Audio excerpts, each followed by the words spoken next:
In the ancient land of Canaan, there lived a young man named Joseph, the favored son of Jacob, also known as Israel.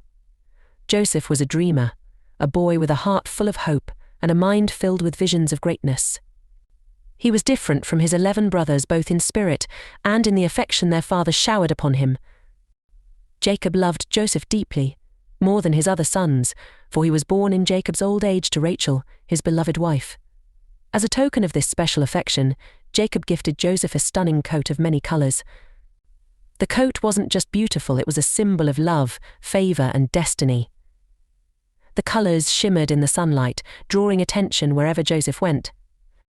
Joseph's brothers saw the coat not as a sign of love but as a glaring reminder of their father's preference. Their hearts grew heavy with envy and resentment, especially when Joseph began to share his dreams. One morning, Joseph told his brothers about a dream that had stirred his spirit. "Listen to this dream I had," he said with excitement.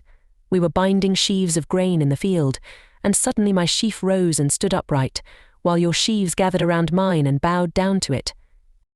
The brothers exchanged angry glances. "Do you intend to reign over us?" they scoffed.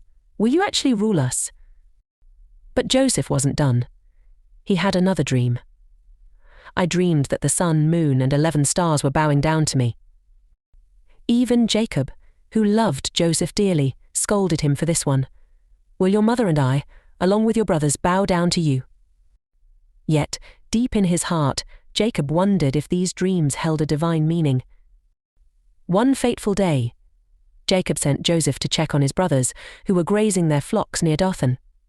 As Joseph approached, his colorful coat unmistakable in the distance, the brothers' jealousy boiled over. "Here comes the dreamer," one of them sneered. "Let's kill him and throw him into a pit. We'll say a wild animal devoured him. Then we'll see what becomes of his dreams." Reuben, the eldest, intervened. "Let's not take his life," he said. "Shed no blood. Throw him into this cistern here in the wilderness, but don't harm him." Reuben planned to rescue Joseph later and return him to their father. When Joseph reached them, they seized him, stripped him of his beautiful coat, and threw him into an empty cistern. As they sat down to eat, they saw a caravan of Ishmaelites on their way to Egypt. Judah spoke up. "What will we gain if we kill our brother? Let's sell him to these Ishmaelites. After all, he is our brother, our own flesh and blood." The brothers agreed. They pulled Joseph from the cistern and sold him for 20 shekels of silver. The caravan took Joseph away, leaving his brothers behind with a sense of triumph and guilt. The brothers dipped Joseph's coat in goat's blood and brought it to their father. "We found this," they said. "Examine it to see whether it is your son's robe." Jacob recognized it immediately. "It is my son's robe. A wild animal has devoured him. Joseph has surely been torn to pieces." Jacob tore his clothes, put on sackcloth, and mourned for his son for many days. No one could comfort him. Meanwhile, Joseph was taken to Egypt and sold to Potiphar, an officer of Pharaoh. Though betrayed and far from home, Joseph held on to his faith in God.